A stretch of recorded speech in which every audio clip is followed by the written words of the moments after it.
వరగుహజనని మదశమని మహిషాసురమర్దని మందగమని మంగళవన ప్రదాయని సర్వశ్రీజనాభ సోదరి మనువే సీతవా. నువ్వు సీతవేనా?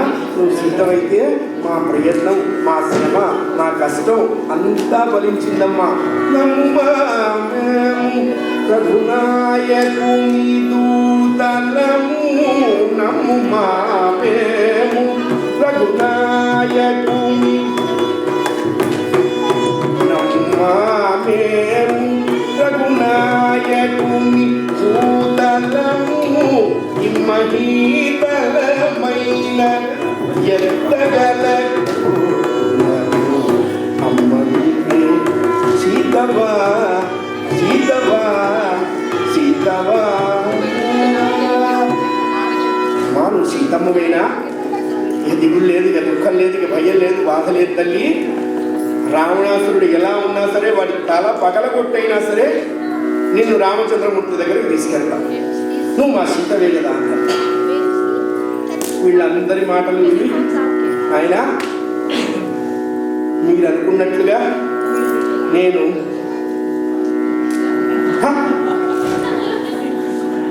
ఎవడరా ఇక్కడ నీళ్ళు ఉంటాయని చెప్పింది? ఆ మొదలు దిగిన వాడు ఎవడసలు? వాడు పట్టుకున్నట్టు బుద్ధి లేదా? నీళ్ళు తాగడానికి వచ్చామా ఇక్కడికి? ఈవిడ సీత కాదంటున్నది. ఇప్పుడు ఏం సావాలి? 28 రోజులు అయిపోయినాయి, 2 రోజులే మిగిలినాయి. ఈ వాటికి సుగ్రీవుడు ఈ గోడ పక్కన కూర్చొని ఉంటాడు. ఇంకా ఒక్కొక్కడు వెళ్తాం పట్టు పట్టు. నువ్వు సీతవి కాకపోతే ఇక్కడ ఎందుకు కూర్చున్నావమ్మా? ఎంకి పెళ్లి సుబ్బి సాగుకు వచ్చినట్టుగా. నువ్వెవరు అని అడిగారు వాళ్ళు. ఆయన నేను స్వయం ప్రభని, స్వయం ప్రభవో వయం ప్రభవో మాకెందుకు, ఇక్కడ ఎందుకున్నావు? ఏం లేదురా, శ్రీ మహావిష్ణువుని సందర్శనం చేద్దామని 10,000 సంవత్సరాలు తపస్సు చేశారు. మహావిష్ణువు ప్రత్యక్షంగా వాళ్ళ అబ్బాయి ప్రత్యక్షమైనాడు. ఆయన పిలిచినారాడు, ఈయన పిలవకుండా వస్తాడు. ఏమే స్వయం ప్రభ, ఏమిటి నీ కోరిక అని అడిగాడు. ఓ అబ్బా, మీ అబ్బాయి చూపించు అన్న. ఆ ఒక్కటి అడగన్నాడు. ఏ అని అడిగాడు. మా అబ్బా అంత తొందరగా బయటకు వచ్చే రకం కాదు, ఆ ప్రోటోకాల్ వేరే ఉంటుంది. ఈ జన్మలో నీకు మా తండ్రిని చూసేటువంటి యోగ్యత లేదు. భవిష్యత్తు జన్మలో మా తండ్రి రామావతారం ధరిస్తారు. మా తల్లి అయిన సీతమ్మని రావణాసురుడు అపహరిస్తారు.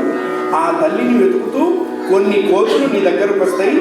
వాళ్ళకి కావలసిన సహాయం చేస్తే మా తండ్రి దర్శనం అవుతుంది. హరణమ పార్వతీపతయే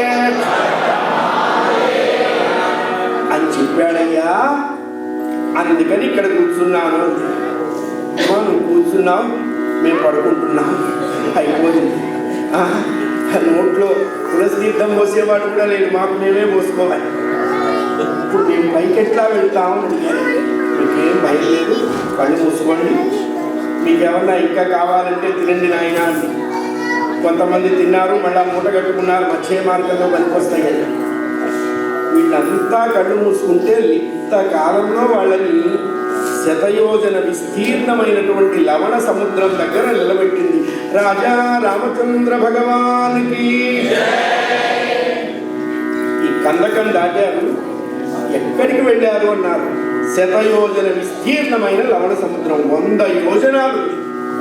యోజనము అంటే 8 మైళ్ళు, అంటే దాదాపు 12 కిలోమీటర్లు. 100 యోజనములు అంటే 1200 కిలోమీటర్లు. అయితే మనకి ఇప్పుడు చూసే శ్రీలంక ఒకటి, అది చిన్నది కదా. మహేంద్రగిరి నుంచి మహా చూస్తే 60 కిలోమీటర్లు ఉంటుంది. ఈ 1200 ఎక్కడ ఉన్నాయని మన లెక్క. శ్రీలంక సంపూర్ణ లంకలో ఒక ముక్క. అసలు శ్రీలంక ఎక్కడుంది అన్నారు. మయన్మార్, ఇండోనేషియా అవన్నీ కలుపుకుంటూ వస్తే 1200 కిలోమీటర్లు సరిపోతుంది. శతయోజన విస్తీర్ణమైనటువంటి లవణ సముద్రం దగ్గర వాళ్ళని నిలబెట్టారు. నమస్కరించు. ఎదురుగా ఆవిడకు పరమాత్మ కనపడ్డాడు. విష్ణు దర్శనమై నమస్కరించింది, వీళ్ళని ఆశీర్వదించింది, వెళ్ళిపోయింది. వీళ్ళు లెక్కేస్తున్నారు. ఒరే అమ్మగారు సముద్రం దగ్గర తెచ్చి దించారు, 100 యోజనాలు దాటాలి, దూకేవాడెవడు? ఒకడన్నాడు నేను 10 యోజనాలు దూకుతానన్నాడు. అంటే స్కేల్ ఏమన్నా తెచ్చావా నాయన, అక్కడ వస్తావా?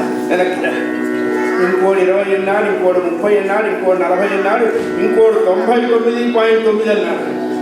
జాంబవంతుడు నవ్వాడు. 1 దాటిన వాడు ఇక్కడ వస్తాడు, 99 దాచిన వాడు అక్కడికి వస్తాడు, శవాన్ని నేను తీసుకురాలేదు.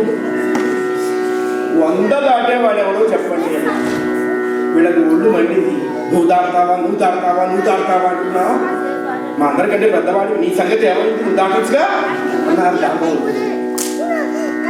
ఒరే పిచ్చపక్షులారా, నాకు చిన్న ఇన్కన్వీనియన్స్ ఉంది తొడలో. పరమాత్మ వామనావతారం ధరించినప్పుడు 3 సార్లు ప్రదక్షిణం చేస్తుంటే 3వసారి జాంబవంతుడికి కొంచెం హైపర్ టెన్సీ వచ్చి ఒళ్ళు తూలి మేరు పర్వతం మీద పడ్డాడు. పడితే బాగా అంత ముక్క ఆ తొడలో ఇరుక్కుపోయింది.